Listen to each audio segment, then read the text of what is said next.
Assalamualaikum warahmatullahi wabarakatuh. Perkenalkan, saya Viviola Prastiani Putri dengan NIM F1E1 19062.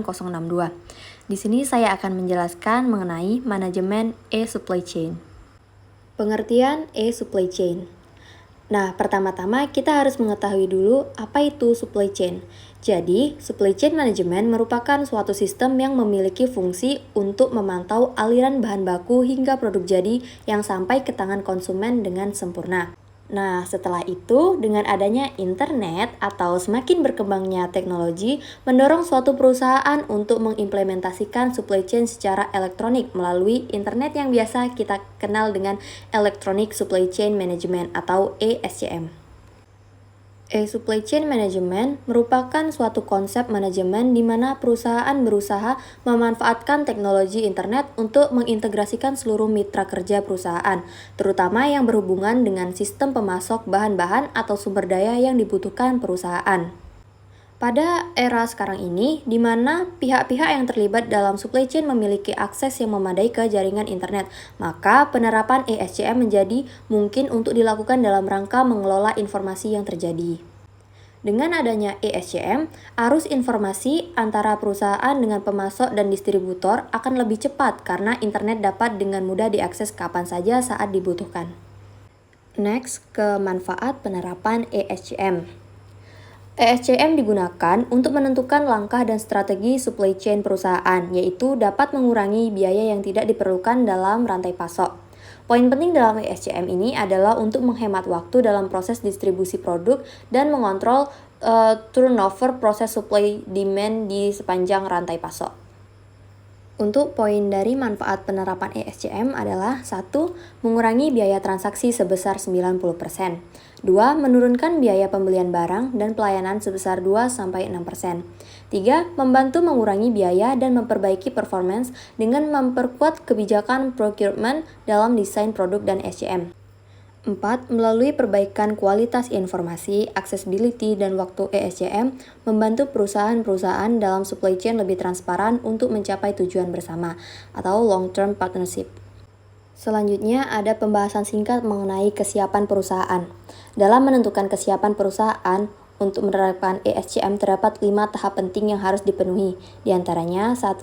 Energize the organization, 2. Enterprise vision, 3. Supply chain value assessment, 4. Opportunity identification, dan kelima strategi decision.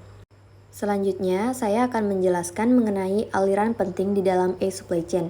Yang pertama ada aliran produk secara fisik atau flow of product and service. Yang kedua, ada aliran uang sebagai bukti pembayaran atau flow of money.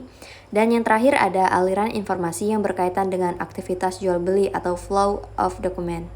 Nah, esensi dari pengelolaan terhadap ketiga entitas fisik tersebut adalah melakukan manajemen terhadap data dan informasi yang melekat pada masing-masing entitas dan yang berubah-ubah sejalan dengan mengalirnya ketiga entitas yang ada.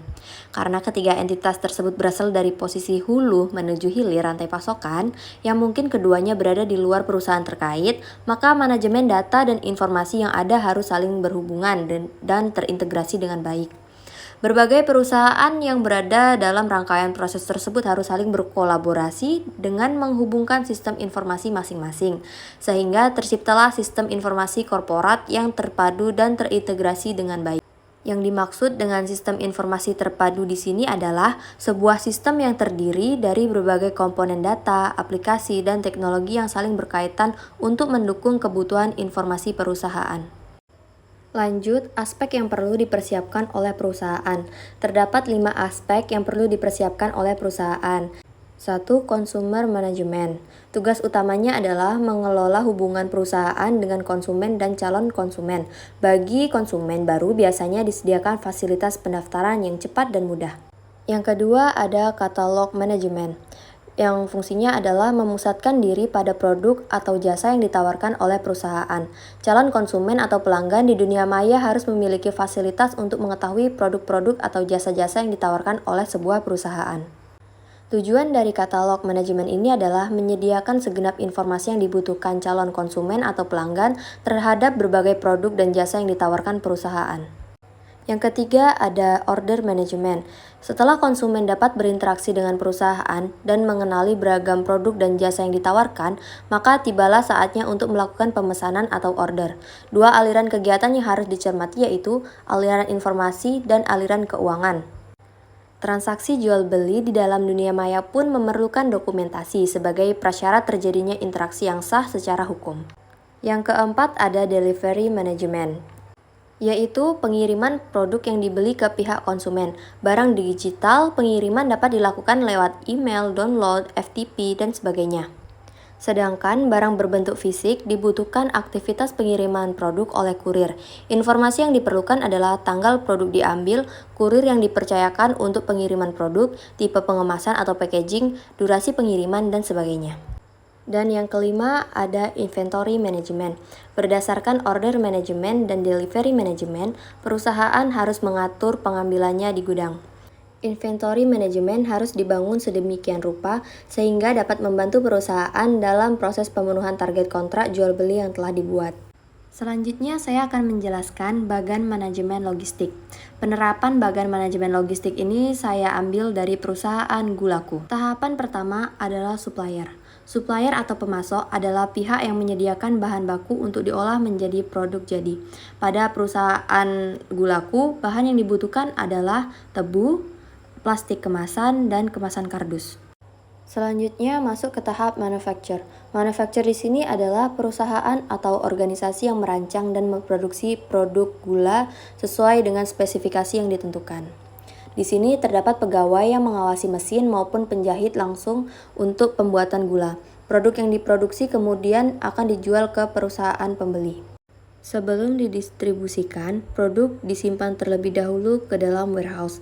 Warehouse adalah sistem pergudangan atau logistik yang digunakan oleh perusahaan untuk menyimpan dan menyediakan barang. Karena gula merupakan produk yang memiliki jangka waktu lama, maka diperlukan warehouse untuk menyimpan produk hasil manufacture. Lanjut ke distributor. Distributor adalah pihak yang melakukan aktivitas menyalurkan produk hingga bisa sampai ke pihak selanjutnya. Pada perusahaan gula terdapat dua transportasi yang digunakan untuk melakukan distribusi, yaitu jalur laut dan darat, karena gula memiliki jangkauan yang luas serta bobot yang berat. Setelah itu, produk masuk ke retailer. Retailer adalah suatu kegiatan bisnis, yaitu menjual produk atau jasa kepada konsumen individu atau konsumen. Contoh retailer di sini adalah mall, department store, atau swalayan. Selanjutnya adalah konsumen. Konsumen adalah sebagai pihak tertentu atau orang yang membayar untuk mendapatkan produk. Lanjut ke kolaborasi teknologi informasi antar perusahaan.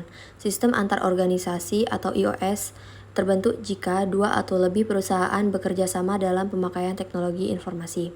Secara garis besar, ada 3 jenis sistem yang ditawarkan bagi perusahaan yang berniat mengimplementasikan iOS. 1. Internet, 2. Intranet, dan ketiga extranet. Alasan implementasi iOS adalah 1. New product, 2. New service, 3. Efisiensi, 4. Joint operation, yang kelima, strategic alliance, yang keenam, customer supplier relationship, yang ketujuh, outsourcing, dan ke-8, image building. Nah, sekian penjelasan saya mengenai manajemen e-supply chain. Terima kasih. Wassalamualaikum warahmatullahi wabarakatuh.